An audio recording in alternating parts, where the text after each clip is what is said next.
ধন্যবাদ। প্রথম কথা হচ্ছে, এটা আশ্চর্য হওয়ার আসলে কিছু নাই। আমরা বিএনপির বোধোদয় হবে বলে যে ধারণাটা করেছিলাম, যে ২০ বছরের তার যে ভোগান্তি, সে যে জুলুম নির্যাতনের শিকার হয়েছে, জিয়া পরিবার থেকে শুরু করে বিএনপির একদম তৃণমূল পর্যন্ত, যে তাদের ভিতরে এই মানে সেন্সিবল কিছু পরিবর্তন আসছে বলে আমরা ধারণা করেছিলাম আর কি। এবং ৩১ দফার যদি স্পিরিট দেখেন, নেতাদের বক্তব্য শোনেন, দলীয়করণের ব্যাপারে কিন্তু BNP top to bottom senior লিডাররা সবাই কথা বলেছেন আওয়ামী লীগের আমলে, এবং এই ওয়াদা করেছেন তারা ক্ষমতায় আসলে এগুলো করবেন না, এইভাবে করবেন না।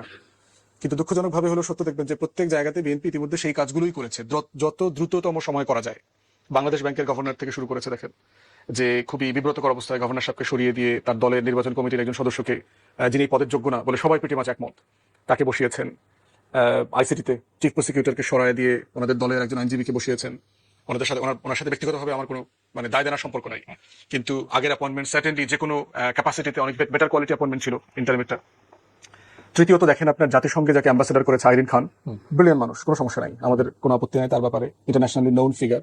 কিন্তু ডেপুটি যাকে করেছেন সে বিভিন্ন কারণে সমালোচিত মানুষ, কন্ট্রোভার্সিয়াল মানুষ, একদম দলের লোক, ডেপুটি যাকে করেছেন। এখন আইরিন খান উনি তো ডিপ্লোম্যাট না, ইন্টারন্যাশনালি ওনার অনেক এক্সপোজার আছে, ওনার এক্সপোজারটাকে রাষ্ট্র কাজে লাগাইতে চায়, এটা ভালো জিনিস। কিন্তু এটার সাথে দরকার ছিল আপনার একজন প্রফেশনাল ডিপ্লোম্যাটকে ওনার ডেপুটি করা দরকার ছিল। তাহলে ডিপ্লোম্যাটিক জায়গা থেকে যে কাজগুলো যেভাবে হাসিল করতে হয় সেটা করাটা সহজ হতো। সেটা না করে একজন প্রপার দলীয় লোককে দিয়েছেন, যার ব্যাপারে ইতিমধ্যে গণমাধ্যমে ইন্টারফেয়ার করা, শেয়ার হোল্ডিং এর ব্যাপারে, মালিকানার প্রশ্নে ইন্টারফেয়ার করার ব্যাপারে অনেকগুলো অভিযোগ আমরা করেছি ইতিমধ্যে, যেটা খুবই দুঃখজনক। এরপরে হচ্ছে আপনার গতকালকে অথবা পরশুদিন দেখলাম নির্বাচন কমিশনের একজন সিনিয়র সেক্রেটারির ইমিডিয়েট সাথে, যেটি 11টি প্রতিষ্ঠানে দিয়েছে, ওই নির্বাচন সেক্রেটারি সহ 11টি প্রতিষ্ঠানে দিয়েছে, সেক্রেটারির ইমিডিয়েট নিচের পজিশনে যাকে দিয়েছে। এরপরে সচিব হিসাবে আমরা দেখলাম যে প্রায় গুরুত্বপূর্ণ অনেকগুলো মন্ত্রণালয়ে যারা বিএনপির সময় দায়িত্ব পালন করেছেন অথবা বিএনপি বলয়ের আমলা হিসেবে যাদের চাকরি চলে গেছে, এমন লোকদেরকে ওনারা বিভিন্ন জায়গায় বসিয়েছেন। এবং দু একজনের ব্যাপারে ইতিমধ্যে দুর্নীতির কথাবার্তা আমরা শুনছি, বিভিন্ন জায়গাতে শুনতে পাচ্ছি। তো এখন এইটা করে বিএনপি সরকার যা যা ওয়াদা করছেন তার ডেলিভার কিভাবে করবেন? একটা হচ্ছে দলীয় লোক, দ্বিতীয়ত হচ্ছে অযোগ্য। আচ্ছা, দলীয় লোক হলেই কি এটা অযোগ্য বা নিয়ম মানা হয় না? তা সেটা বলছি না, কিন্তু প্রশ্ন হচ্ছে দলীয় লোক যদি রাইট লোককে দিতেন তাহলে তো আমাদের মানতে সমস্যা ছিল না। আপনি দলীয় লোক হিসেবে কাকে দিচ্ছেন? যেমন দেখবেন যে দলীয় লোক হিসেবে অ্যাটর্নি জেনারেল করেছে কাজল ভাইকে, আমরা তো কেউ সমালোচনা করি নাই। কাজল ভাই বিএনপি বলয়ে মানে এটা উনি সবচেয়ে ভালো আইনজীবী বলতে পারেন এই মুহূর্তে ইয়াংদের মধ্যে, অথবা একদম সিনিয়র বাদ দিলে। আমরা তো মোটা দাগে এই অ্যাটর্নি জেনারেল অ্যাপয়েন্টমেন্ট মেনে নিয়েছি, আমরা তো মোটা দাগে এটা সমালোচনা করছি না। কিন্তু আমরা কেন বলেছি যে চিফ প্রসিকিউটর পদে যাকে দিয়েছেন তিনি এটার জন্য ফিট না, বাংলাদেশ ব্যাংকের গভর্নর যাকে করেছেন এটার জন্য ফিট না। আইরিন খানের সাথে জিয়া পরিবারের একটা আত্মীয়তার সম্পর্ক জানাশোনা আছে, এটা আমরা জানি, জানার পরে আমরা কেন এটাকে প্রশ্ন করিনি? কারণ হচ্ছে আইরিন খান ইন্টারন্যাশনালি রেকগনাইজড, মানে খুবই ব্রিলিয়ান্ট প্রফেশনাল, মানবাধিকার নিয়ে কাজ করছেন, আমরা তো সমালোচনা করিনি। তাহলে যেটা ন্যায্য, যেটা করতে আমাদের দ্বিধা নাই, সেটা তো আমরা করছি না। কিন্তু যেগুলো করছেন এটা আসলে ন্যায্য অ্যাপয়েন্টমেন্ট হচ্ছে কিনা, রাইট হচ্ছে কিনা, তার থেকে বড় জিনিস হচ্ছে আপনি ভালো এক্সাম্পল সেট করছেন কিনা এটা করবার মধ্য দিয়ে। এক্সাম্পল সেট না করলে যেটা হবে সেটা হচ্ছে যে কয়েকদিন পরে এরা যখন ব্যাডলি পারফর্ম করবে, এদের আমল নামার খতিয়ান তো বের হবে, তখন যেটা হবে আওয়ামী আমলেই তো ভালো ছিলাম এই বয়ানটা আবার আসবে না। আগে ভালো তো করতে পারে, কেউ তো ভালো করতে পারে, দেখতে চাই, বাট দলীয় লোক খুব ভালো করছে গত 5 মাসের পারফরমেন্সে কোথাও খুব বেশি দেখতে পাচ্ছি না। তো আমরা দেখতে চাই আমরা আমাদের দেশের এমপি মন্ত্রীরা প্রধানমন্ত্রীর গাড়ির সামনে দৌড়াইতেছে, এই চিত্র তো আওয়ামী লীগের আমলে দেখি নাই। মানে আওয়ামী লীগের এত বোগাস মানে দৌড়ানোটাকে আপনাকে এত মর্নিং ওয়াক করলে সমস্যা ছিল না, সূর্যের আলোতে দিনের বেলায় প্রধানমন্ত্রীর গাড়ির সামনে। এমন তো না যে প্রধানমন্ত্রী দৌড়ায় দৌড়ায় রাস্তায় ক্যাবিনেট মিটিং করতেছেন। যদি এমন হইতো যে ক্যাবিনেট মিটিংটা দৌড়ের উপরে রাজপথে হবে, তাহলে সব মন্ত্রীরা দৌড়াক ওনার গাড়ির সামনে সামনে, সমস্যা নাই। ছাত্র দলের নেতারা পোলাপান এগুলো দৌড়াইতেছে, ধরেন ওদের পদ পদবি দরকার, ওদের ওদের পরিচয় নাম পরিচয় নাই, কি পদ পদবি দিবে টিবে, তো সেইখানে মন্ত্রীরা দৌড়াইতেছে, ক্যাবিনেট মিনিস্টার এমপিরা দৌড়াইতেছে প্রধানমন্ত্রীর গাড়ির সামনে। ছাত্রী টোকাই চাঁদাবাজ এগুলো দৌড়াইলে না হয় ঠিক আছে, মানে আপনার দৌড় কে দৌড় দিবেন? আমরা রিপন ভাইয়ের কাছ থেকে তো কখনো আশা করবো না, কখনো সম্ভব না যে উনি ওনার পদ পদবীর জন্য কারো কাছ থেকে দৌড়াবেন। এখন রিপন ভাইকে আমরা সম্মান করতেছি, তো প্রশ্ন হচ্ছে সম্মান অথবা পারফরমেন্সের জায়গায়। আমি একটু শুনে আসি তাহলে রিপন ভাইয়ের কাছ থেকে শুনে আসি। জনাব আসাদুজ্জামান রিপন, যেটা নিয়ে আলোচনা করছিলাম যে আসলে এরকম সরকারি প্রতিষ্ঠানগুলোতে সরাসরি রাজনীতিতে অবস্থান, মানে রাজনীতি করছেন পদ পদবীধারী, উল্লেখযোগ্য পদ পদবীধারী এরকম অন্তত 11টি প্রতিষ্ঠানে নিয়োগ দেওয়া হয়েছে। অথচ আমরা জানি এই সমস্ত জায়গায় অতীতে আমলাদের অথবা রিসেন্টলি মানে রিটায়ার্ড করেছেন এরকম আমলাদের বসানো হয়তো। ইতিপূর্বে আমরা দেখেছি জেলা পরিষদ মানে চেয়ারম্যান পদে প্রশাসক পদে নির্বাচন না দিয়ে কিন্তু দলীয় লোকদেরকে নিয়োগ দেওয়া হয়েছে, এবং কি এমপি ইলেকশনে ফেল করেছে তাকেও নিয়ে আপনি জেলা পরিষদ চেয়ারম্যান মানে প্রশাসক হিসাবে নিয়োগ দিলেন। তো এটা কি দেশের কি উপকার হবে? ধন্যবাদ আপনাকে। আমি আসলে I am not defending anyone or not supporting or opposing, কোনোটাই না। বিরোধিতা করছি না, সমর্থনও করছি না, ঠিক আছে। মানে মানে আমি ফর সেক অফ আর্গুমেন্ট, এখানে একজন বিজ্ঞ আইনজীবী আছে, তার সামনে আর্গুমেন্ট করাটা কতটা ঠিক হবে, তারপরেও মানে কতটুকু যুক্তিসঙ্গত হবে সেটা নিয়ে কথা। আমি বলতে চাই, ধরুন আমরা যে ভবনটিতে এখন, না কিন্তু আপনি আমি আসছি, পক্ষেও না বিপক্ষেও না, আমি মাঝামাঝিতে মানে কি সুবিধাজনক অবস্থা থাকবে? আমি আমার যুক্তিটা তুলে ধরছি, আচ্ছা, যুক্তিটা আমার argument, for sake of debate argument, আমি আর্গুমেন্টটা তুলে ধরছি। আমি তো এগুলো কোনো বেনিফিশিয়ারি না, আমি বেনিফিশিয়ারি হলে আমার একটা অনেক কাজ করে দাঁড় করাতে পারতেন, ঠিক আছে, হওয়ার সম্ভাবনা নেই জাতীয়। তো যাই হোক, তো যেটা বলছিলাম সেটা হচ্ছে, আমরা যে ভবনটিতে এই অনুষ্ঠানে কথা বলছি, এই ভবনটা Bangladesh steel and engineering corporation, এটা মালিক। হ্যাঁ, এখানেও নিয়োগ দিয়েছেন আপনার আসলে দলের আমি সেটার উদাহরণ টেনেই বলছি। এই স্টিল এন্ড ইঞ্জিনিয়ারিং কর্পোরেশনে, অর্থাৎ বিষয়টার নামই তো স্টিল এন্ড ইঞ্জিনিয়ারিং কর্পোরেশন, এখানে স্টিলের ব্যাপার আছে, ইঞ্জিনিয়ারিং এর ব্যাপার আছে, এখানে অনেক অ্যাটলাস কোম্পানি, বাতিবুতি মানে নানান কিছু আছে। 6 থেকে 7টি প্রতিষ্ঠান আছে। আচ্ছা, আমি বলছি, আমাকে একটু বলতে দেন, আমি জানি, মানে আমার ধারণা আছে, এই দেশের একটা নাগরিক, আমি রাস্তাঘাটিতে থাকি। তো এখানে অতীতে যাদেরকে চেয়ারম্যান করা হতো, এরা কিন্তু কেউই, মানে আমি দায়িত্ব নিয়ে বলছি, এরা কেউই এই নিয়োগ নিয়ে কিন্তু আমার কথা না, আমি বলছি অতীতে যারা চেয়ারম্যান হিসেবে আসতেন বছরের পর বছর, 20 বছর, 25 বছর, 30 বছর, 40 বছর ধরে যাদেরকে আমরা চেয়ারম্যান হিসেবে দেখতাম, অর্থাৎ হেড অফ অর্গানাইজেশন হিসেবে তাদেরকে দেখতাম, যেটা ব্যারিস্টার ফরোদ খুব রাইটলি বলেছেন, আপনি বোধহয় বললেন, সেটা হচ্ছে যেগুলো এগুলো আসতো আপনার সিভিল সার্ভিসের লোকেরা। সিভিল সার্ভিসের লোকগুলো কি স্টিল এন্ড ইঞ্জিনিয়ারিং কর্পোরেশন ধরুন একজনের, আগে তো জয়েন্ট সেক্রেটারি লেভেলের লোকেরা, ম্যাক্সিমাম জয়েন্ট সেক্রেটারি লেভেলের লোকেরা আসছে, জয়েন্ট সেক্রেটারি লেভেলের লোকেরা এই জায়গায় আসতো, এরপর এডিশনাল সেক্রেটারি, একসময় ডেপুটি সেক্রেটারি লেভেলের লোকের কর্পোরেট চেয়ারম্যান হতো, আমার জানা মতে, আমার স্টুডেন্ট যেটা দেখেছি। এখন শেখ হাসিনা বলে এত বেশি মানে প্রমোশন হয়েছে উপরের দিকে, মানে প্রমোশন এত বেশি হয়েছে, এদেরকে সচিব বলে ঠাই দেওয়ার কোনো জায়গা নেই, এদের সব পাঠানো হতো FDC, BFIDC, steel and engineering corporation, নানান যত কিছু আছে, টিবোর্ড যা আছে সব জায়গায় পাঠানো হতো। এখন এই বাংলাদেশের ব্যুরোক্রেসি, শেখ হাসিনার আমলে ব্যুরোক্রেসি, রিক্রুটমেন্ট, তাদের পদোন্নতি, পদায়ন, নানান কিছু কিন্তু সমালোচনা নিঃসন্দেহ আছে, এবং একেবারেই যারা দলবাজি করতো ন্যাংটা হয়ে, তাদেরকেই তো মানে প্রমোশন হতো, বাকিদের তো প্রমোশন হতো না। এখন আপনি যদি ধরুন যে ব্যুরোক্রেসির যে লোকটি এডিশনাল সেক্রেটারি হিসেবে সচিবের ঠাই পাচ্ছিল না, মানে চেয়ার নাই, তাকে এনে এখানে বসানো হতো। ধরেন এই রাজনৈতিক একজন মানে কর্মী বা নেতা, তাদেরকে না বানিয়ে দিলে ওদেরকে বানানো হতো, গ্রুপদের আর better way, not at all. কেন আসছি এইখানে তো আমাদের সমস্যাটা, আমরা ধরে নিছি যে সেটা হলো প্যারাসিটামলে পেট ব্যথাও যাবে, মাথা ব্যথাও যাবে, হ্যাঁ, জ্বরও যাবে, সবকিছু যাবে প্যারাসিটামল। অর্থাৎ ব্যুরোক্রেসি, সিভিল ব্যুরোক্রেসি অথবা মিলিটারি ব্যুরোক্রেসি, কাউকে যেমন দেখবেন সিটি কর্পোরেশনে বর্জ্য ব্যবস্থাপনা, আমি আরো আগের আমলের কথা যদি বলি, বিভিন্ন আমাদের সরকার আমলের কথা যদি বলি, মানে বিএনপি 2001 to 2006 আমলের না, ঠিক আছে, আপনি ওইখানে আসেন যে কেন ব্যুরোক্রেসি না দিয়া আপনার দলের নেতাদের দিলে ভালো হলো। আসছি তো, ভালো মন্দের কথা বলছি না, আমি শুধু একটা তুলনা করছি, সেটা হচ্ছে যে বর্জ্য ব্যবস্থাপনা, সিচুয়েশনের বর্জ্য ব্যবস্থাপনা আছে, নৌবাহিনীর একজন মানে আপনার লেফটেন্যান্ট কমান্ডার অথবা কমান্ডার র্যাঙ্কে, মানে আর্মিতে প্রবাবলি কর্নেল র্যাঙ্ক হবে মনে হয়, বা ব্রিগেডিয়ার র্যাঙ্ক হতে পারে, আমি জানি না এক্স্যাক্টলি, ওই লোকে একটি বর্জ্য ব্যবস্থাপনার কোনো অভিজ্ঞতা আছে নাই, উনি বর্জ্য ব্যবস্থাপনায় চলে আসতেন, দেখছি আমরা ম্যান্ডেটরিলি আপনার city health officer, chief health officer military থেকে আসা শুরু হলো, এখনো বোধ এরকমই। আচ্ছা, তো আমার বক্তব্য হচ্ছে যে এখানে মনে করেন এক্স ওয়াই জেড, মানে সিভিল ব্যুরোক্রেসির না, অফকোর্স তাদের সমালোচনা হচ্ছে, তারা পলিটিক্স করতো। একটা চুক্তিতে, আমি একটা চুক্তিপত্র দেখলাম, মানে চুক্তি মানে পত্রিকায় দেখলাম, সকল প্রকার কর্ম সম্পর্ক, ওটা তো গদ বলবেন কেন, ওটা না, এটা গদ। আপনি কোন সরকারি কাজে যেতে গেলে সবকিছু বাদ দিয়ে এটাই করতে হবে, যেটা তো গদ যেতে হয়।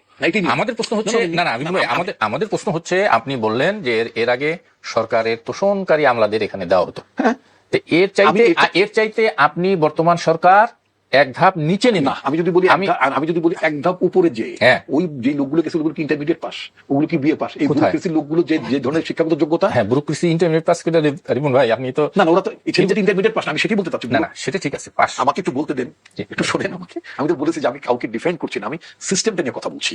আমি বলতে চাচ্ছি যেই পদ্ধতিতে প্রক্রিয়ায় টিবোর্ডের চেয়ারম্যান একজন এডিশনাল সেক্রেটারি এসে উনি টির যেমন উন্নতি করে ফেলতে পারেন নাই, একইভাবে একজন মানে এডিশনাল সেক্রেটারি এসে বিআইডব্লিউটিসির উন্নতি করে ফেলতে পারেন নাই। তো সেই ক্ষেত্রে ইটস এন এক্সপেরিমেন্ট। আপনি এখন একজনকে মানে ব্যাকগ্রাউন্ডে একজন রাজনৈতিক নেতা বা কর্মীকে দেখলেন। আমি ক্লিয়ার, আপনার এই কথা কে বিরাট কোনো উন্নতি অবনতি করে ফেলবে ডাজ নট ম্যাটার। ম্যাটার হচ্ছে, বিষয়বস্তু হচ্ছে আপনি এমন সরকারি প্রতিষ্ঠানগুলোতে নির্লজ্জ দলীয় নেতাদের বসালেন। কেন? অবশ্যই নির্লজ্জ। আপনার এখানে কখনোই এরকম ডাইরেক্ট দলীয় নেতাদের বসানো হয় নাই। এমন সরকারি প্রতিষ্ঠানগুলোতে আপনি এনে বসিয়ে দিলেন। আমি কিন্তু এই কথাটি বলতে চাচ্ছি, সেটা হচ্ছে নির্লজ্জ সলজ্জ কোনোটাই বলি নাই। আমি বলতে চাচ্ছি যে আপনি বলেছেন ওই আমলাদের থেকে এইটা ভালো হয়েছে। আমি বলতে চাচ্ছি আমলারা যেমন এই প্রতিষ্ঠানগুলোকে তারা দায়িত্ব পালনকালীন সময় এটাকে খুব উন্নত কিছু করতে পারেন, এগুলো লুজিং কনসার্ন করে রাখতো। সেটা আপনি বিজিএমসি বলেন, বিজিআইসি বলেন, সবকটাই লুজিং কনসার্ন করে রাখতো। It's a new experiment. Tarek Rahman সাহেবের গভর্নমেন্ট আপনার এই ব্যুরোক্রেসিদেরকে এইসব প্রতিষ্ঠান চালানোর একটা অভিজ্ঞতা জাতির আছে, এই সরকারি লোকসানি প্রতিষ্ঠান করেছে তারা, ঠিক আছে। এখন উনি যখন যদি ওনার সরকার যদি এক্সপেরিমেন্ট করতে চায়, ওয়েল, যে আমরা এখানে পলিটিক্যাল ব্যাকগ্রাউন্ডের জি, আমরা লোকজনকে আমরা দেখি, এখানে দেখি। বসাবো। এখন আপনি দেখতে পারেন, এখন আপনি দেখতে যদি পারি, বলেন যে আগামী 6 মাস এই লোকগুলো ওদের থেকে বেটার করে কিনা, তাহলে আমরা নিশ্চয়ই বলতে পারবো যে মানে মানে নিম্নে গেলাম না উঠতে গেলাম। আমরা আমরা দেখি, তবে আপনার আমি আমি ওর কথাটা আগাম বলছি। আগাম বলে রাখি যে এটার কোনো সুযোগ নাই। আচ্ছা দেখা যায় ধর্ম বিষয়ক ধর্ম বিষয়ক সম্পাদক কে আপনি বানাই দিচ্ছেন মানে কি মানে বিআইডব্লিউটিসি মানে চেয়ারম্যান। আমি তো কি করবেন না, আমি তো বললাম, আমি জানি আমি না। তো আমরা আমি তো বিআইডব্লিউটিসি চেয়ারম্যান হ্যাঁ। আগেও দেখেছি, কথা কথা। আপনি যদি বলেন বিএনপির আগের গভর্নমেন্টে, আমি নামটা বলবো না, বিআইডব্লিউটি অথবা বিআইডব্লিউটিসি না বিআরটিসি চেয়ারম্যান ছিল নারায়ণগঞ্জের আপনার বিআইডব্লিউটিসি অথবা বিআইডব্লিউটি এর দুটো প্রতিষ্ঠানই তখনও পলিটিক্যাল নিয়োগই ছিল, নামটা বলবো না। না আপনারাই দিয়েছিলেন, আমরা দিয়েছিলাম। আপনারা এবং- বিআরটিসি এবং- চেয়ারম্যান করেছিলেন মানে তৈমুর আলম খন্দকার। এবং আমি আপনি নামটা আমাকে তো বলালেনি, আমি না, না বলালেন এই কারণে যে আমি ভদ্রলোককে খুব বেশি পছন্দ করি তা না, না, নামটা পছন্দ বলালেন না। অপছন্দের না, বিষয় না, না, ঘটনাটা না, না, fact আমি আমি নামটা বললাম। বলি।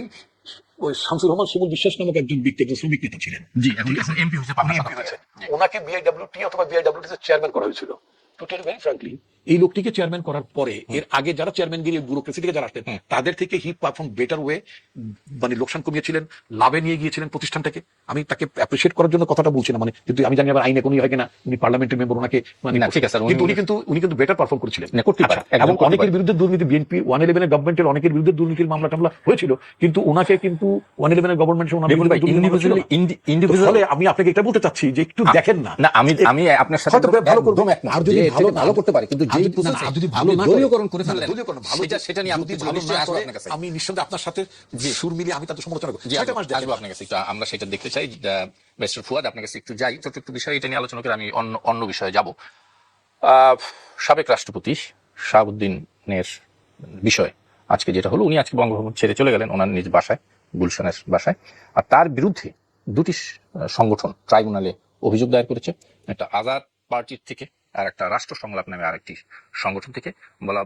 বলা হয়েছে যে গত জুলাই আন্দোলনের সময় সহ এর আগেও ওনার বিরুদ্ধে যে বিভিন্ন অভিযোগ উঠছে সেগুলো তদন্ত করে আইনের আওতায় আনা হোক। আমার আপনার কাছে আইনজীবী হিসেবে জানার জানতে চাই যে আসলে কি 51(2) সম্ভবত সংবিধানের সেই ধারা মতন উনি কি সুরক্ষা পেতে পারেন, নাকি না এটা কোনো সুযোগ নাই, ওনার আইনের আওতায় উনি আসতে পারেন? আচ্ছা, ওটার আগে হচ্ছে রিপন ভাইয়ের সাথে সাপ্লিমেন্ট করি। সেটা হচ্ছে যে বিএনপি কিন্তু 31 দফা আছে। 31 দফাতে অষ্টম অথবা নবম যেটা দফা, সেখানে বলা আছে রাষ্ট্রীয় সাংবিধানিক সংবিধিবদ্ধ প্রতিষ্ঠানগুলোকে প্রফেশনালি নিয়োগ নীতিমালা করে অ্যাপয়েন্ট করা হবে, সংস্কার করে। এটা কিন্তু বিএনপি দফার মধ্যে আছে। সেখানে যে বিএনপির দলের ঠিক দিবে না এটা তো বলে নাই। আগে তো নীতিমালা করবে, আগে তো অ্যাপয়েন্টমেন্ট নীতিমালা করবে। নীতিমালা করে নিচ্ছে, করে নিজেদের লোকজনকে বসানোর ওই নীতিমালা করে তারপর ওনার নিয়োগ এরকম কিছু আমরা পাই নাই, আমরা এখন তো কিছু পাই নাই। ধরেন এই যে স্টিল কর্পোরেশন যেটা কথা বলা করছে নাকি, না, আমি বলছি আপনার যদি উনি বলছেন যে ফুয়াদ ভাই বললো যে এটা আপনাদের 31 দফায় ছিল, তাহলে যদি থাকে তাহলে ওনারা বিএনপি নীতিমালা নিজেদের মধ্যে করে নিছে যে আমাদের দলের লোকজনদের দিব আমরা, বাস হয়ে গেছে। সেটা করুক, মানে সেটা করলে ভালো হতো যে একটা নীতিমালা করুক, নীতিমালা করে ট্রান্সপারেন্টলি অ্যাপয়েন্টমেন্টটা করুক। রিপন ভাইয়ের আর্গুমেন্টের ফ্লট জায়গাটা কোথায়, সেটা হচ্ছে যে আগের আমলাদের অ্যাপয়েন্টমেন্টটা কি বেটার ছিল কিনা, ছিল না। এটা সঠিক কারণ, এটা শুধু একমত। প্রশ্ন হচ্ছে বেটার ছিল না বলেই তো আমরা বারবার বলেছি সংস্কার করেন, নীতিমালা তৈরি করেন, যেভাবে জুডিশিয়াল জাস্টিস অ্যাপয়েন্টমেন্ট প্রসেসের মধ্যে যান, যে বিএনপির চেম্বার থেকে নাম পাঠিয়ে দিয়ে বিচারপতি বানানোর দরকার নেই, যেভাবে আওয়ামী লীগ বানাইছে। আমরা তো চাচ্ছি যে যেহেতু দেশ সংস্কারের একটা আলাপ বিএনপি তুলছে, জুলাই অভ্যুত্থানের আরো আগে, দিন তারিখ তো ভুলে গেছি, আপনাদের 2030 সালে যে বেগম জিয়া যেটা রিফর্মের প্রস্তাবনা দিয়ে গেছে, এটা তো অনেক আগে। ফাইনালি 17 সালে। তারপরে হচ্ছে তাদের 31 দফা, মানে এগুলো তো জুলাই গণঅভ্যুত্থান, ঐকমত্য কমিশন, 15টা সংস্কার কমিশন, এগুলো সবগুলোর আগেই বিএনপি এগুলো করছে। তার যে সুরত যারা বন্ধুর সংগঠন ছিল, যুগপদে যারা ছিলেন, সবাই মিলে করেছেন। তাহলে এখন তো ডেলিভার করবার সময়। 20 বছরের এত কিছুর পরেও যদি বিএনপির হুঁশ না হয় যে বাংলাদেশ কোথায় চলে গেছে, আমাদের মাননীয়, আমাদের প্রিয় শিক্ষামন্ত্রী ভাই মিলন ভাই, আমরা একসাথে টকশো করছি এখানে আপনার সাথে, মিলন ভাই 2006 পরে সফটওয়্যার আপডেট করেন নাই। 20 বছরে যে দেশ বদলে গেছে, যে আমরা নকল এখন এডুকেশনের প্রাইম প্রায়োরিটি না। উনি ভালো মানুষ, আন্তরিকভাবে কাজ করছেন, এবার আমার কোনো সন্দেহ নাই। জি জি। তো সেই জায়গাতে বিএনপি টোটাল কার্যক্রমে মনে হচ্ছে 2006 পরে তার যে দলীয় সফটওয়্যার সুইচ অফ করে দিয়েছে, এটা তারা ওপেন করছেন না এখনো। দেশ যে বদলে গেছে, এবং আমরা চাই আপনারা এই ভুলগুলো করে নিজেদের রাজনীতিকে অপ্রাসঙ্গিক করে দিয়েন না, দেশে কেওয়াজ করিয়েন না। দেশের মানুষকে আপনি এগুলো বুঝ দিতে পারবেন না, খাওয়াইতে পারবেন না। হাসিনার গণমাধ্যম, হাসিনার গোয়েবলসের টোটাল মেশিনারি মিলে আওয়ামী লীগকে, শেখ মুজিবকে, শেখ পরিবারকে খাওয়ানো যায় নাই। খাওয়ানো গেলে গণঅভ্যুত্থান হইতো না। তো তো সেই জন্য আমাদের আবেদন হচ্ছে দয়া করে প্রত্যেকটা প্রতিষ্ঠানের নিজস্ব অ্যাপয়েন্টমেন্ট প্রোটোকল করেন। বাংলাদেশের প্রচুর প্রতিষ্ঠানে দেখবেন সেনাবাহিনী 30-32টা প্রতিষ্ঠান আছে, রেগুলারলি সেনাবাহিনী থেকে লোক আসে, আর্ম ফোর্সেস পুরো সামরিক বাহিনী থেকে লোক আসে। রিপন ভাই কারেক্টলি বলছেন যে আপনি ওয়েস্ট ম্যানেজমেন্টের দায়িত্ব সিটি কর্পোরেশনে দিয়ে দিয়েছেন, এর মানে কি উনি এটা এক্সপার্ট? এটা তো আমরাও চাই, বাট সেনাবাহিনী থেকে অ্যাপ্লাই করতে পারে যদি কোনো অফিসার এক্সপার্ট থাকেন, আপনি নীতিমালা তৈরি করে দেন। যিনি ব্যুরোক্র্যাট তিনি অ্যাপ্লাই করতে পারবেন, যিনি ইউনিভার্সিটি টিচার তিনি অ্যাপ্লাই করতে পারবেন, সরকারি বেসরকারি যে কেউ অ্যাপ্লাই করতে পারবে। নীতিমালা করে দেন, নীতিমালা করে অ্যাপয়েন্টমেন্ট আপনি একটা বডি করেন, যারা আবেদন করেছে সিভি জাস্টিফাই করেন। দ্য বেস্ট আমার নাগরিকদের ভিতরে সে যদি আমলা হয়, পলিটিশিয়ান অ্যাপ্লাই করবে, একই লোক তিনি অ্যাপ্লাই করুক না যে আমি এই পদের জন্য ফিট। আপনি এই ভেটিং প্রসেসের মধ্য দিয়ে আসেন, আমার কোনো সমস্যা নাই, সারা দুনিয়াতে এই প্রসেস আছে যে আপনি দলীয় লোক ভেটিং প্রসেসের মধ্য দিয়ে অ্যাপয়েন্টেড হচ্ছে, আমাদের কোনো আপত্তি থাকবে না। আমরা চাচ্ছি প্রতিষ্ঠানগুলো প্রাতিষ্ঠানিক আচরণে অভ্যস্ত হোক, দলীয় আচরণ থেকে বের হয়ে আসুক। ঠিক একইভাবে আপনি জ্বালানি আলোচনা করলে আমরা ওইখানেও যাবো আর কি। কিন্তু এই যে নীতিমালা যদি করে, এই নীতিমালা করলে তো আমার মনে হয় না যে দলীয় লোকজনকে নিয়োগ দেওয়ার আর সুযোগ থাকবে। হয়তো পদবীধারী পাবে না, হয়তো পদবীধারী লোক পাবে না, কিন্তু দলের ভিতর লোক আছে, যোগ্য লোক আছে। যদি মার্কিন যুক্তরাষ্ট্রের মতো নীতি করে যে পলিটিক্যাল গভর্নমেন্ট আসবে, তাদের পলিটিক্যাল দলীয় জায়গাটা দেখেন, ঐকমত্য কমিশনেও কিন্তু আমরা এই বিষয়গুলোতে দীর্ঘ আলোচনা করেছি এবং আমরা সবসময় চাচ্ছিলাম, আপনার মনে থাকার কথা যে ঐকমত্য কমিশন নিজে একটা প্রস্তাব দিয়েছিল রাষ্ট্রীয় সাংবিধানিক সংবিধিবদ্ধ প্রতিষ্ঠানগুলোর অ্যাপয়েন্টমেন্টের জন্য আলাদা একটা বডি করে ফেলা, যেখানে সরকারি দল, বিরোধী দল, সিভিল সোসাইটি মেম্বার সবাই মিলে একটা অ্যাপয়েন্টমেন্ট কমিশনের মতো করবে। গুরুত্বপূর্ণ দুদকের চেয়ারম্যান কি হবে, কমিশনার কি হবে, পিএসসি তে কারা হবে, নির্বাচন কমিশনে কারা কারা দায়িত্ব পাবে, মানবাধিকার কমিশন, এগুলোতে আর কি। তো সেখানে বিএনপি এগুলোর সাথে একমত হয়নি, দুঃখজনক হলো সত্য। এবং এই যে কাঠামোগত পরিবর্তনের আকাঙ্ক্ষাকে সামনে রেখেই তো গণঅভ্যুত্থান হয়েছে।